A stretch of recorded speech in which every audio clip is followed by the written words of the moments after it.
Welcome to the deep dive.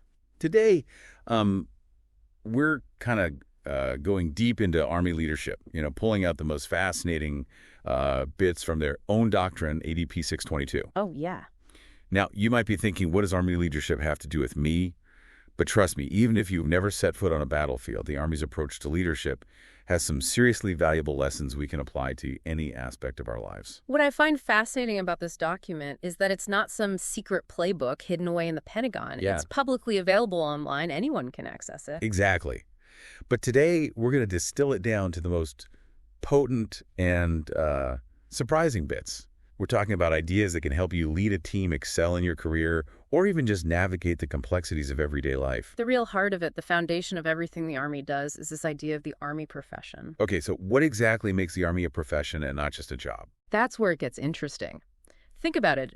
Doctors, lawyers, even architects, they're all part of professions that require specialized knowledge and a deep commitment to serving others. They have to earn the trust of the people they serve. The Army is no different. So it's not just about following orders and carrying a weapon. Right. There's a deeper purpose at play here. Absolutely. The Army sees itself as bound by a sacred trust with the American people. And to uphold that trust, ADP 622 lays out 5 key characteristics that define the Army profession. I'm all ears. Lay those characteristics on me. First up, you have military expertise. We're not just talking about knowing how to fire a rifle. It's about a deep understanding of strategy, logistics, the human element of warfare. Yeah. It's like being a grandmaster chess player, but with incredibly high stakes. Imagine General Eisenhower planning the D-Day invasion, coordinating hundreds of thousands of troops, ships, and aircraft across multiple countries. That's military expertise in action. Wow, that puts things in perspective. It's about brains as much as brawn, isn't it? Absolutely. And that leads us to honorable service, the second characteristic.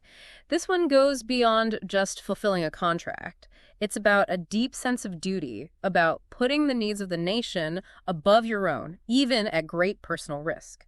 Think about Captain William Swenson, who repeatedly charged into heavy fire to rescue wounded comrades during the Battle of Ganjgal. He was awarded the Medal of Honor for his actions, and that selfless courage exemplifies honorable service. That's incredibly powerful. It's not just a job, it's a calling. You got it. Now, the third characteristic is arguably the most important: trust. Oh. Think of it as the bedrock upon which the entire Army profession is built. Without trust, everything crumbles. And this trust is earned through competence, integrity, and an unwavering commitment to the values of the Army and the nation. So, in a way, it's the sum of all the other characteristics. Yeah. If the Army doesn't demonstrate expertise, honorable service, and so on, that trust evaporates? Exactly. Next, we have esprit de corps, that hard-to-define sense of unity and pride that comes from belonging to something larger than yourself. It's that feeling of camaraderie and shared purpose that binds soldiers together, even in the most difficult circumstances. Imagine a unit of paratroopers jumping into Normandy on D-Day. They were relying on each other, trusting each other with their lives. That's esprit de corps in action. Intense. Okay, we've got expertise, service, trust, esprit de corps. One more to go. The fifth characteristic is stewardship of the profession. It's about recognizing that you're part of a legacy, something that extends far beyond your own time in uniform. It's about constantly striving to uphold the Army's values, to improve it, to leave it better for the next generation. Think of it like this. Every soldier, from the newest recruit to the highest general, is holding a torch, and it's their duty to keep that torch burning brightly and pass it on to those who follow. That's a beautiful way to put it. So we have these 5 characteristics painting a picture of what it truly means to be a part of the Army profession. But it sounds like everything hinges on that one essential element: trust. You're absolutely right. And that same emphasis on trust is at the heart of what ADP 622 calls the Army ethic, which serves as the moral compass that guides everything the Army does. So it's like the ethical code of conduct, right? What are the principles that inform this ethic? The Army ethic is built on 3 fundamental pillars: legal compliance, motivation to serve, and moral aspiration. Let's unpack those because they're really at the core of how the Army views ethical conduct. Let's do it. I'm intrigued. First, you have legal compliance. It's pretty straightforward. The Army, just like any other organization, is bound by laws and regulations. But for the Army, this goes far beyond just obeying traffic laws. We're talking about adhering to the Constitution, the Uniform Code of Military Justice, even the law of land warfare. These are serious matters, emphasizing that soldiers don't blindly follow orders. They have a duty to uphold the law even in the most difficult situations. It's about knowing the rules of the game and playing fair even when the stakes are incredibly high. Exactly. Then you have motivation to serve. This pillar taps into those larger, more inspiring ideals that drive people to serve in the Army. Hmm. Think about documents like the Declaration of Independence, the Universal Declaration of Human Rights. They speak to fundamental concepts of freedom, equality, and the inherent dignity of all people. It's about recognizing that you're not just defending a piece of land, you're defending a set of values. So it's about connecting to a higher purpose, understanding the why behind the service. Precisely. And finally, we have moral aspiration. This is where the Army values themselves come into play. Values like loyalty, duty, respect, selfless service, honor, integrity, and personal courage. It's about striving to live up to these ideals, not just on the battlefield, but in every action, every decision, every interaction. So it's about translating those big, lofty ideals into tangible, everyday actions. You've got it. It's about being the best version of yourself, both as a soldier and as a human being. And together, these three pillars, legal compliance, motivation to serve, and moral aspiration, form the foundation of the Army ethic, the moral compass that guides everything the Army does. That's a powerful framework for ethical decision-making, and it's something that we can all learn from, whether we're in the military or not. Absolutely. It's about understanding that our actions have consequences, that we have a responsibility to uphold the law, to serve a greater purpose, and to strive to live up to the highest ethical standards. Yeah, if we're talking about Army leadership, there has to be some kind of blueprint, right? Right. Like, what specific qualities are they looking for in a leader? You're absolutely on the right track. ADP 622 outlines what they call the Army Leadership Requirements Model, a framework for understanding the core attributes and competencies that make a good leader, regardless of their rank or position. All right, let's break down this model. What are the key elements? It boils down to two main categories: attributes and competencies. Attributes are those enduring personal characteristics that are developed over time through experience, education, and self-reflection.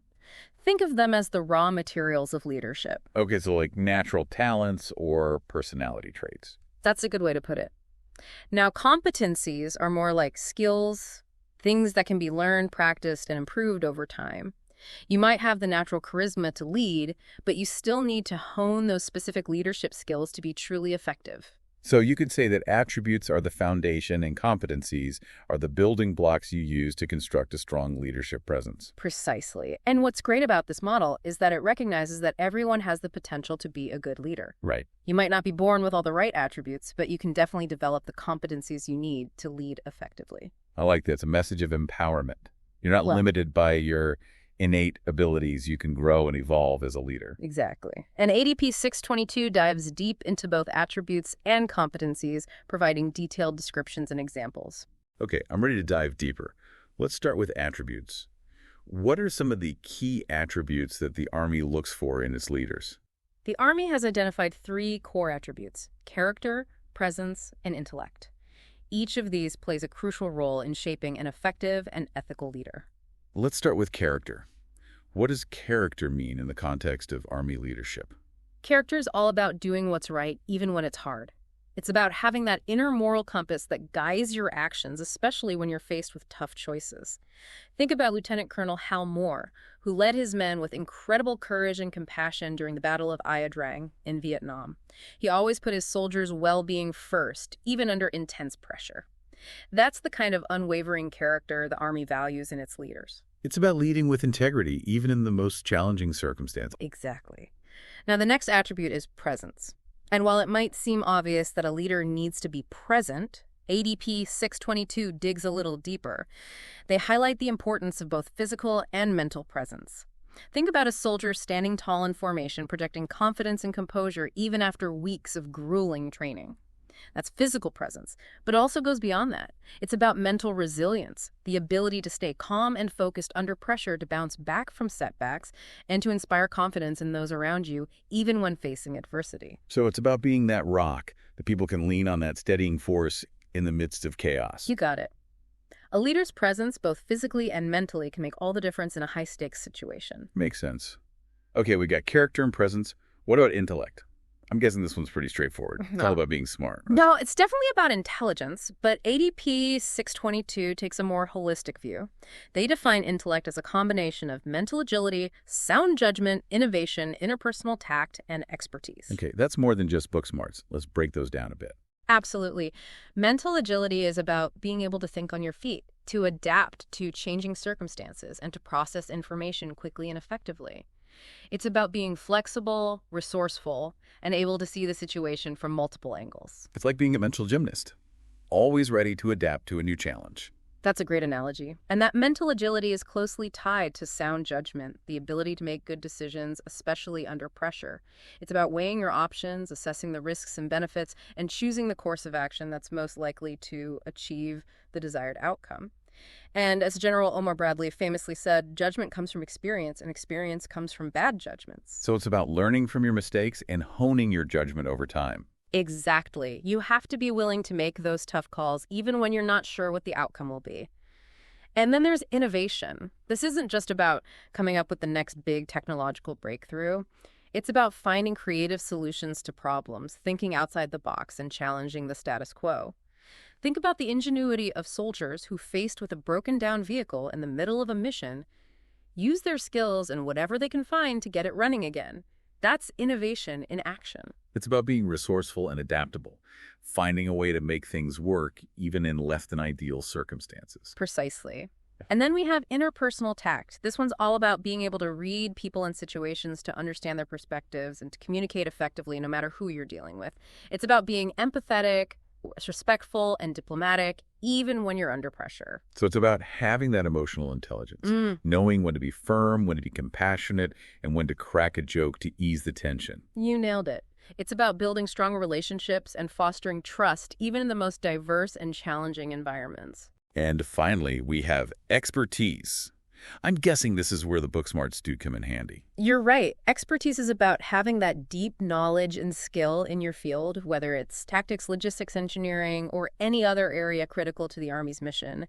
But it's not just about theoretical knowledge. It's about being able to apply that knowledge in real-world situations. It's about knowing your stuff and being able to put it into practice. Exactly. It's about being competent and confident and credible so that others trust your judgment and follow your lead. So we've covered the 3 key attributes of an Army leader: character, presence, and intellect. Right. And it's clear that they all play a vital role in shaping effective leadership. Right.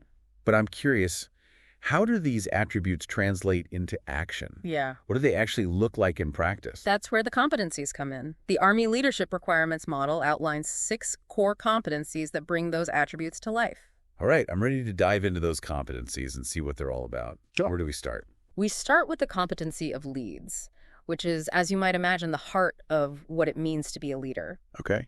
But ADP 622 goes far beyond just giving orders. It breaks down leads into 5 subcompetencies that capture the nuances of effective leadership. Okay, I'm all ears. Give me those 5 subcompetencies. The first one is leads others, which might seem obvious, but is actually quite profound. It's about inspiring and influencing those within your organization to work towards a common goal. Think of a platoon leader motivating their squad to overcome a challenging obstacle course. Right. That's leading others in action. So it's about rallying your team, getting everyone on the same page and moving in the same direction. Exactly. But then you have extends influence beyond the chain of command, which is about influencing people even when you don't have direct authority over them. Ooh, that's interesting. So it's about building relationships and collaborating even outside your immediate team. Precisely. Think about a young officer working with a seasoned non-commissioned officer. The officer might have the rank, but the NCO has the experience and the respect of the troops. Being able to bridge that gap to earn the trust and respect of those outside your direct chain of command, that's a critical leadership skill. It's about being a leader even when you're not the leader. You got it.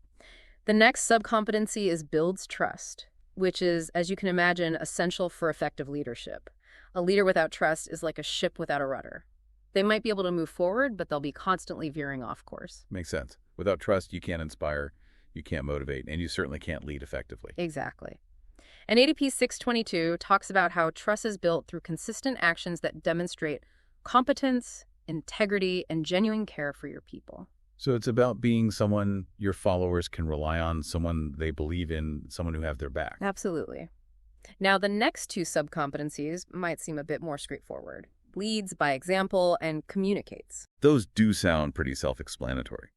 But I'm sure ADP 622 has some interesting insights to offer on these as well. You're right.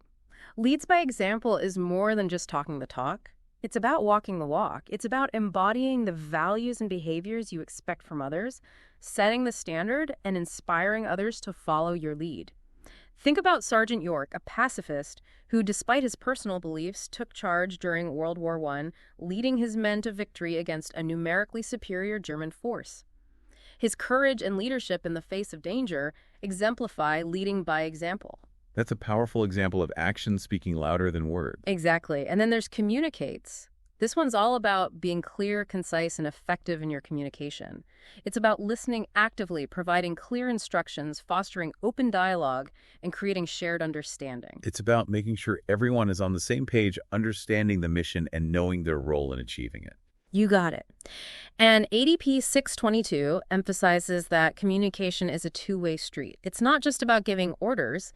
It's about listening to your people, understanding their concerns, and fostering a culture of open and honest feedback. So it's about creating that environment where people feel comfortable speaking up, sharing their ideas, and contributing to the decision-making process. Exactly. And that's a key ingredient in building trust and fostering a sense of ownership within a team. It sounds like leads is a pretty comprehensive competency. It's about inspiring, influencing, building trust, setting the example, and communicating effectively. It's about leading in every sense of the word. And that brings us to the next competency, develops. All right, let's talk about develops. What does it mean to develop others in the context of Army leadership? It's about recognizing that leadership is not just about accomplishing the mission today.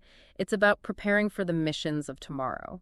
It's about investing in your people, helping them grow, and empowering them to become leaders themselves. So it's about mentorship coaching and creating opportunities for growth. Exactly. Think about it.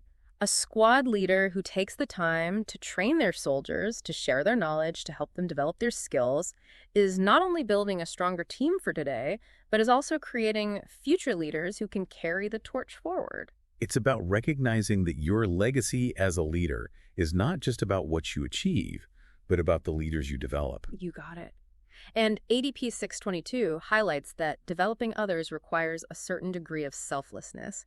It's about putting the needs of your people ahead of your own, recognizing that their growth ultimately benefits the entire organization. It's about being that coach who's more invested in the success of their players than in their own personal glory. That's a great analogy. And ADP 622 emphasizes that developing others is not a one-size-fits-all approach. You have to tailor your approach to each individual, recognizing their strengths, weaknesses, and aspirations. So it's about being a mentor who can guide and support individuals on their unique leadership journeys. Exactly. And it's about creating a culture where learning, growth, and development are encouraged and celebrated. Okay, we've talked about leads and develops. Now let's move on to the third competency, achieves. I mean, isn't achieving results the ultimate goal of any leader? You're right. Achieves is about getting things done, accomplishing the mission, and exceeding standards. But ADP 622 takes a more nuanced approach, breaking down achieves into several key components. I'm curious to hear more about those components. What makes achieve so special? One of the key elements they highlight is the importance of gets results. Okay. It might seem obvious, but it's about more than just brute force or sheer willpower. It's about being strategic, about planning effectively, about coordinating resources, and about motivating your team to achieve those shared objectives. So it's about being that leader who can translate vision into action, who can turn those big goals into tangible results. Exactly. Think about General George Washington leading the Continental Army against all odds to victory in the American Revolution.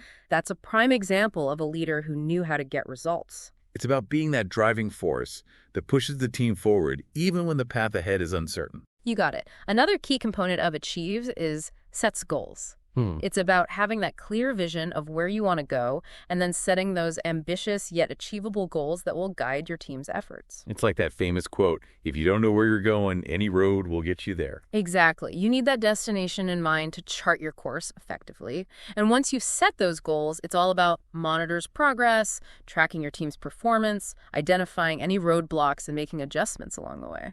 So it's about being proactive and adaptable, making sure you're on track to achieve your objectives. Precisely. And finally, ADP 622 emphasizes the importance of takes initiative within the achieves competency. It's about being that leader who's not afraid to step up to take ownership and to make things happen, even when there's no clear roadmap. It's about being that self-starter, that go-getter who doesn't wait for permission to make a difference.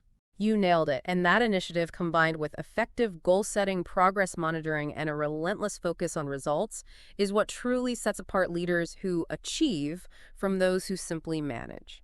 Okay, so we've covered leads, develops, and achieves. It sounds like we've got a pretty solid foundation for understanding the core competencies of an Army leader. But what about those times when leadership faces unexpected challenges or even outright fails? That's where the next three competencies come in. Builds cohesive teams, engages in self-development, and stewards the profession are all about recognizing that leadership is an ongoing journey, that it requires constant learning and adaptation, and that it's not always about individual heroism, but about building strong teams and creating a lasting legacy. That's a great segue to our next part. These final three competencies, along with the unique challenges of the operational environment, seem like topics worthy of their own deep dive. Let's take a break here and come back in part 2 to explore those in more detail. I can't wait to hear more about what ADP 622 has to say on these crucial aspects of Army leadership. Welcome back to our deep dive into Army leadership. We've covered a lot of ground already, exploring those core attributes and competencies that make a good leader, but I'm eager to hear more about those final three competencies. Builds cohesive teams, engages in self-development, and stewards the profession. Yeah. These seem like they add another layer of depth to the Army's approach. You're absolutely right. These competencies really highlight that leadership is not a static one-and-done kind of deal. Right. It's an ongoing process of growth, adaptation, and collaboration. Okay, let's start with build cohesive teams. What makes this competency so crucial in the Army context? Think about it. Soldiers often operate in incredibly challenging and dangerous environments. They need to be able to rely on each other, to trust each other implicitly, and to work together seamlessly to accomplish the mission. Right. A cohesive team is a force multiplier where the sum is greater than the individual parts. So it's about creating that sense of unity and shared purpose where everyone is pulling in the same direction. Exactly. And ADP 622 emphasizes that building cohesive teams requires more than just giving orders. It's about fostering a sense of belonging, respect, and mutual support. It's about creating an environment where people feel valued, where they can communicate openly, and where they're willing to go the extra mile for each other. That sounds a lot like what we talked about with esprit de corps earlier. It's that feeling of camaraderie and shared identity that binds a team together. You're absolutely right. They're definitely interconnected. A strong sense of esprit de corps can contribute to a more cohesive team, and vice versa. So how does a leader actually go about building that cohesion? Are there Yeah. specific strategies or techniques they can use? ADP 622 offers some great insights here. One key strategy is to foster open communication. This means creating opportunities for team members to share their ideas, to voice their concerns, and to provide feedback. It's about creating that environment of psychological safety where people feel comfortable speaking up even if they disagree with the leader. That sounds like it takes a certain level of humility on the part of the leader. They have to be willing to listen, to learn, and to adjust their approach based on input from the team. Exactly. And that ties into another important aspect of building cohesive teams, empowering your people.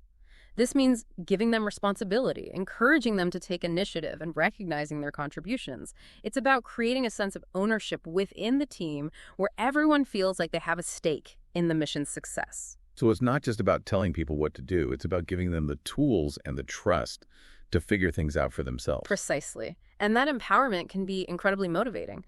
When people feel like their contributions are valued and that they have a real impact on the team's success, they're more likely to go above and beyond. And that leads to a stronger, more cohesive team overall. Exactly. Another key strategy that ADP 622 highlights is the importance of building trust. And this goes beyond just trusting your team members to do their jobs competently. It's about building those interpersonal relationships, understanding each other's strengths and weaknesses, and knowing that you can count on each other even in the most difficult circumstances. It's about creating those bonds of loyalty and camaraderie that go beyond just professional obligation. You got it. Think about the band of brothers from World War II. They went through hell together.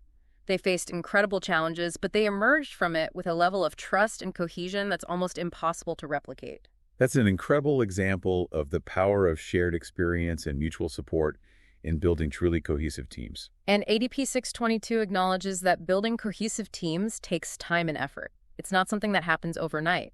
It's an ongoing process of investing in your people, fostering open communication, empowering them, and building that foundation of trust. It sounds like it's worth the investment, though. A truly cohesive team can achieve incredible things, especially in the high-stakes world of the Army. Absolutely. And that brings us to the next competency. Engages in self-development.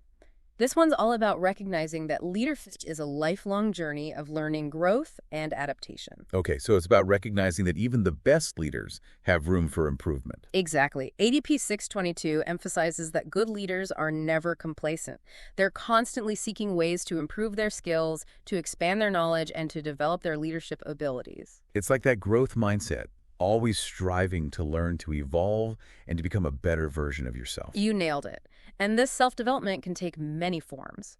It could involve pursuing additional education or training, seeking out mentorship from more experienced leaders, reading books and articles on leadership, or even just reflecting on your experiences and identifying areas where you can improve. So it's about taking ownership of your own growth and development, not waiting for someone else to tell you what to do or how to improve. Precisely. And ADP 622 highlights that self-development is not a selfish pursuit. By investing in your own growth, you're ultimately becoming a more effective leader, which benefits your team, your organization, and the Army as a whole. It's like that ripple effect. Your own growth creates positive waves that spread outwards, influencing those around you. That's a great way to put it. And one of the key aspects of self-development that ADP 622 emphasizes is seeking feedback. It's about being open to hearing how others perceive your leadership, both the good and the bad. That takes a lot of courage and humility, I imagine. It's not always easy to hear constructive criticism, even if it's intended to help you grow. You're right. It can be challenging, but it's essential for growth. By seeking feedback from your peers, your subordinates, and your superiors, you can gain a more holistic understanding of your strengths and weaknesses as a leader. It's like getting a 360-degree view of your leadership style. Exactly. And once you have that feedback, it's all about putting it into action. It's about identifying those areas where you can improve and then developing a plan to address them. So it's not just about passively listening to feedback. It's about actively using it to drive your own development as a leader. Precisely. And ADP 622 emphasizes that this process of self-development is never truly finished. It's an ongoing journey that requires constant reflection, adaptation, and a commitment to lifelong learning. I like that. It's a reminder that we should never stop learning, growing, and evolving, both as individuals and as leaders. And that brings us to the final competency in the Army Leadership Requirements Model: stewards the profession. This one sounds intriguing. What does it mean to be the steward of the Army profession?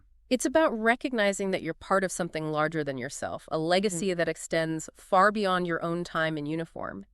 It's about preserving the values, traditions, and ethos of the Army and ensuring that it continues to thrive for generations to come. It's like being a caretaker of something precious and irreplaceable. That's a great analogy. And ADP 622 highlights that stewarding the profession involves several key responsibilities. I'm all ears. Tell me more about those responsibilities. One key responsibility is to live the Army values. It's about embodying those values of loyalty, duty, respect, selfless service, honor, integrity, and personal courage in everything you do, both on and off duty. It's about being a role model, demonstrating through your actions what it means to be a true professional. Exactly. And it's about holding others accountable to those same standards. It's about creating a culture where ethical conduct is not just expected, but demanded. So it's about setting the bar high and then making sure everyone understands the importance of living up to those expectations. Precisely. Another key responsibility of stewarding the profession is to mentor and develop future leaders. We talked about develops as a core competency, but this takes it to another level. It's about recognizing that you have a duty to prepare the next generation of leaders to carry the torch forward. It's about passing on the knowledge, the wisdom, and the values that have been entrusted to you. You got it. Think about those senior NCOs who take young soldiers under their wing, teaching them the ropes, instilling in them the values of the Army, and guiding them on their leadership journeys. That's stewarding the profession in action. It's about paying it forward, investing in the future of the Army. Exactly. And ADP 622 emphasizes that stewarding the profession also involves advocating for the Army both internally and externally. So it's about being a champion for the Army, making sure its needs are met, and ensuring that it's well-equipped and well-supported to fulfill its mission. Precisely. It's about being a voice for the Army, speaking up on behalf of its soldiers, and advocating for the resources and support they need to succeed. So it's about being that ambassador for the Army, both within the military and within the larger society. You got it. And finally, stewarding the profession involves a commitment to continuous improvement. It's about recognizing that the Army is constantly evolving, that new challenges are always emerging, and that leaders need to be adaptable and innovative to ensure the Army remains a strong and effective force. It's about embracing that growth mindset, always looking for ways to improve, to adapt, and to stay ahead of the curve. Exactly. It's about recognizing that the Army's legacy is not set in stone. It's something that we're all responsible for shaping and preserving for future generations. Wow, those are some powerful ideas. Yeah. It sounds like stewarding the profession is about more than just leadership. It's about service, about commitment, and about a deep sense of responsibility for the future of the Army. You've captured it perfectly. It's about recognizing that you're part of something much larger than yourself, a tradition of service and sacrifice that dates back to the founding of our nation. Okay, we've covered those three final competencies, and I'm really starting to appreciate the depth and complexity of the Army's approach to leadership. Right. But I'm curious, how do these principles hold up in the real world? I mean, the Army doesn't operate in a vacuum. Uh-huh. How do they adapt to the unique challenges of the operational environment? That's a great question. And it's something that ADP 622 addresses directly. They dedicate a whole section to exploring the complexities of the operational environment and how leaders need to adapt their approaches to thrive in these challenging and often unpredictable settings. I'm ready to dive into those complexities. What are some of the key challenges that Army leaders face in today's world? Well, one of the biggest challenges is the constantly evolving nature of warfare. Oh. We're no longer in the era of traditional battlefield confrontations. Leaders today have to be prepared for everything from cyber attacks and information warfare to counterinsurgency operations and humanitarian relief efforts. So it's about being adaptable, being able to think on your feet, and being prepared for the unexpected. Exactly. And that adaptability requires a deep understanding of the geopolitical landscape, the cultural nuances of different regions, and the technological advancements that are constantly reshaping the battlefield. It sounds like Army leaders need to be master strategists, diplomats, and technologists all rolled into one. You could say that. And another major challenge that ADP 622 highlights is the intense media scrutiny that the Army faces in today's world. Everything they do is under a microscope, from their conduct on the battlefield to their interactions with civilians. I can imagine that can be incredibly stressful for leaders, especially in those high-stakes situations. It is. And it means that leaders have to be incredibly mindful of their actions and their words. They have to be able to communicate effectively, to build trust with the media, and to protect the reputation of the Army. So it's not just about winning battles, it's about winning hearts and minds as well. Exactly. And in today's interconnected world, that public perception can be just as important as military victory. So we've got evolving warfare and media scrutiny. Mm-hmm. What other challenges does ADP 622 highlight? Another significant challenge is the increasing complexity of joint and multinational operations. The Army rarely operates alone these days. They're often working alongside other branches of the military as well as allied and partner nations. That must create all sorts of leadership challenges, especially in terms of communication coordination and cultural sensitivity. You're right. Leaders need to be able to build strong relationships with their counterparts from different cultures, to understand their perspectives, and to find ways to work together effectively towards a common goal. It sounds like they need to be master diplomats as well as military leaders. Absolutely. And that requires a deep understanding of cultural norms, communication styles, and decision-making processes. It's about bridging those cultural divides and building trust across those differences. You got it. And then, of course, we can't talk about the operational environment without mentioning the impact of technology. It's transforming every aspect of warfare, from the weapons we use to the way we gather intelligence to the way we communicate with each other. Technology is definitely a double-edged sword. It can be a powerful force multiplier, but can also create new vulnerabilities and ethical dilemmas. Exactly. And ADP 622 emphasizes that leaders need to be tech-savvy, but they also need to be able to think critically about the implications of technology and to ensure that it's used in a way that's ethical and aligned with the Army's values. It sounds like the modern battlefield is as much a digital landscape as it is a physical one. You could say that. And all of these challenges, the evolving nature of warfare, the media scrutiny, the multinational operations, the rapid pace of technological change, they all contribute to something else that ADP 622 highlights: operational stress. That makes sense. It must be incredibly demanding to lead in these kinds of environments. Yeah. How does the Army address that? Well, one of the key things they emphasize is the importance of resilience, both for leaders and their soldiers. They need to be able to handle the pressure to bounce back from setbacks and to maintain their mental and emotional well-being, even in the most demanding circumstances. I imagine that takes a lot of training, support, and self-awareness. Absolutely. And it's something that leaders need to be proactive about. They need to create a supportive environment for their soldiers to encourage them to seek help when they need it and to model healthy coping mechanisms themselves.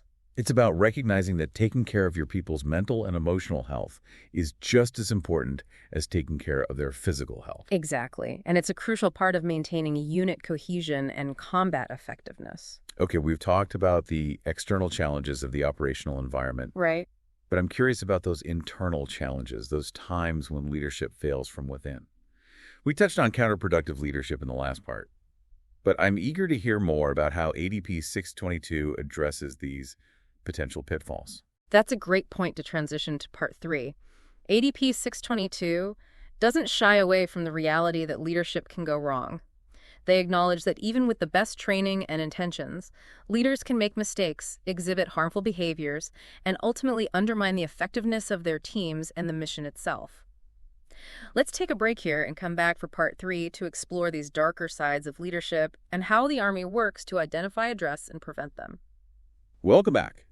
We've explored the foundational principles and competencies that make up Army leadership, and we've even touched on the ever-changing landscape they operate in. But as we hinted at before, there's a flip side to this coin. What happens when leadership goes wrong? This is where it gets really interesting to me because ADT 622 doesn't shy away from those tough conversations. You're right. They dedicate a whole section to what they call counterproductive leadership, acknowledging that even with the best intentions, things can go off the rails. And the potential consequences, well, they can be pretty significant. I'm guessing it's about more than just a missed deadline or a botched project. What kind of fallout are we talking about here? Think about it. In the Army, lives are on the line. Right. Counterproductive leadership erodes trust. It crushes morale.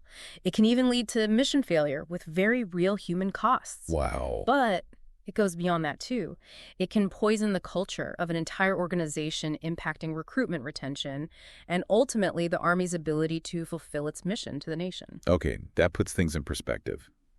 ADP 622 broke those counterproductive leadership behaviors down into 3 categories: abusive, ineffective, and corrupt. Can we unpack those a bit more? I think it's helpful to understand the nuances because it's not always as simple as a bad boss yelling at their team. Absolutely. The lines can get blurry, but recognizing the patterns is key.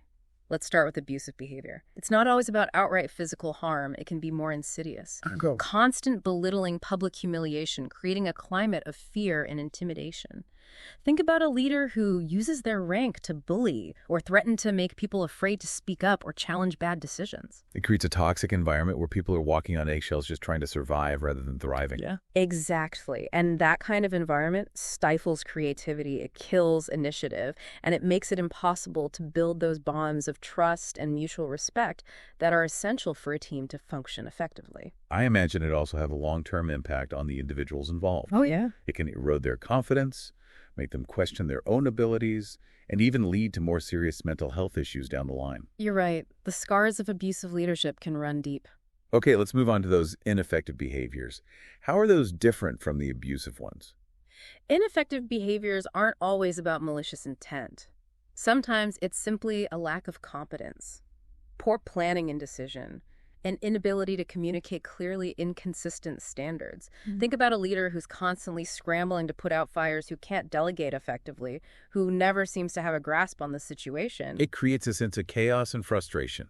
People don't know what's expected of them, they're not getting the support they need, and it becomes almost impossible to make progress towards those shared goals. It's like trying to navigate a ship through a storm with a captain who's constantly changing course or forgetting to check the charts. You're going to end up running aground eventually. And I imagine that kind of leadership can be just as damaging to morale and trust as those more overtly abusive behaviors. You're absolutely right. It might not be as dramatic, but that slow, steady erosion of confidence can be just as devastating in the long run. All right, and lastly, we have those corrupt behaviors. I think this one's a bit more straightforward. It's about those leaders who put their own interests above the mission or the well-being of their soldiers. Exactly. We're talking about things like favoritism, misuse of resources, even outright criminal activity like embezzlement or fraud. Think about a leader who uses their position to get special treatment, who manipulates the system for personal gain, who betrays the trust that's been placed in them.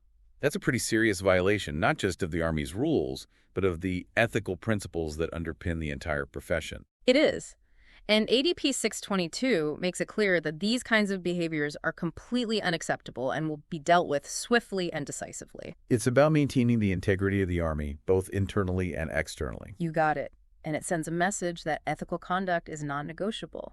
Okay, we've explored these three categories of counterproductive leadership, and it's clear that the Army takes them very seriously. Yeah. But I'm wondering, how do they actually address these issues? Yeah. I mean, it's one thing to identify the problem, but it's another thing entirely to actually fix it. You're right. It's not about just pointing fingers and labeling people.